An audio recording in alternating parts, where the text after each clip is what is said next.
नमस्कार। आज मी तुम्हाला स्लीवची कटिंग कशी करायची हे खूप सोप्या पद्धतीत दाखवणार आहे। चला तर मग सुरुवात करूयात। बघा, हे कापड घेतलेलं आहे मी, याला 4 फोल्डमध्ये मी आता फोल्ड करून घेते।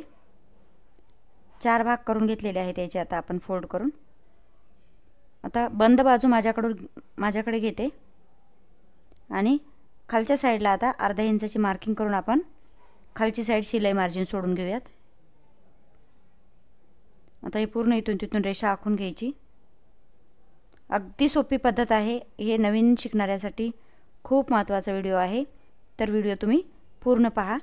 आता आपण उंची किती पाहिजे बघा, मला 5 इंच उंची पाहिजे आहे आणि आता वरच्या दिशेला परत अर्धा इंच शिलाई मार्जिनसाठी, म्हणजे 5.5 इंचावर तुम्हाला तुमच्या मापानुसार हवी तेवढी तुम्ही स्लीव्स आखू शकता। आता खालची साईड अर्धा इंच मार्किंग केली, वरची साईड अर्धा इंच मार्किंग केली।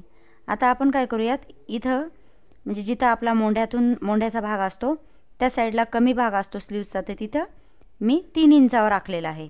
म्हणजे इथेही आपल्याला 5 इंचाचा निम्मा भाग घेतलेला आहे मी आणि अर्धा इंच शिलाई मार्जिन। आता इथे मी पूर्ण तिरकस रेषा आखून घेते। आता दोन्ही पॉईंट एकमेकाला जोडून घेते। त्यानंतर आता आपण स्लीवचा आकार हलक्या हातानं गोल आकार देऊन घेऊयात। एकदम हलक्या हातानं गोल आकार असा बाहीचा आकार देऊन घ्यायचा। आता ही झाली पूर्ण बाही कटिंग। आता समोरचा भाग म्हणजे मच्छी आकार आपल्याला काढायचा आहे, जो फ्रंट साईडला असतो तो अर्धा इंच मी आता त्या तिरप्या रेषेपासून खाली घेतलेला आहे।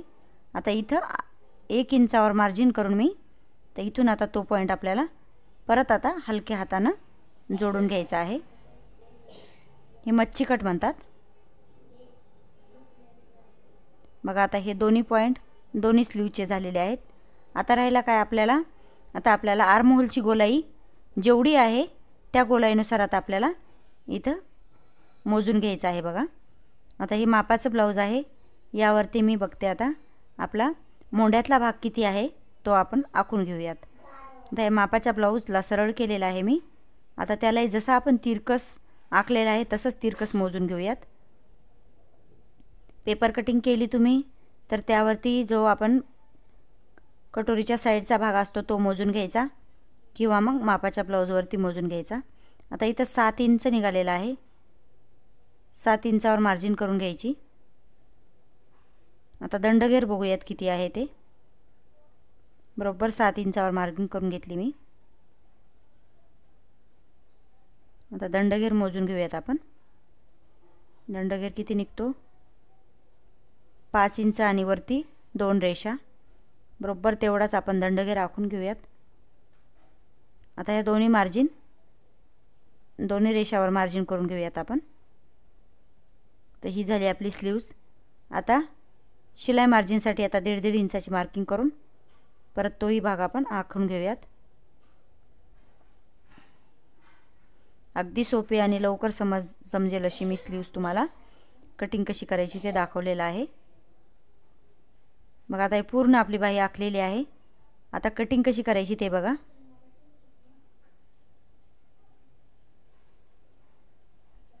लगेच कटिंग करून घेऊयात आपण। आता पूर्ण आधी पहिले बाही पूर्ण कटिंग करून घ्यायची। त्यानंतर आता हा भाग सरळ करून घ्यायचा।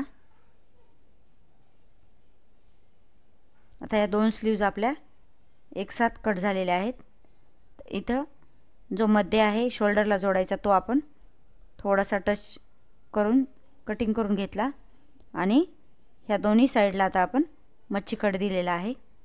तर ही आपली झाली स्लीव्ज कट करून। तर आजचा व्हिडिओ तुम्हाला कसा वाटला यावरती कमेंट करा। धन्यवाद।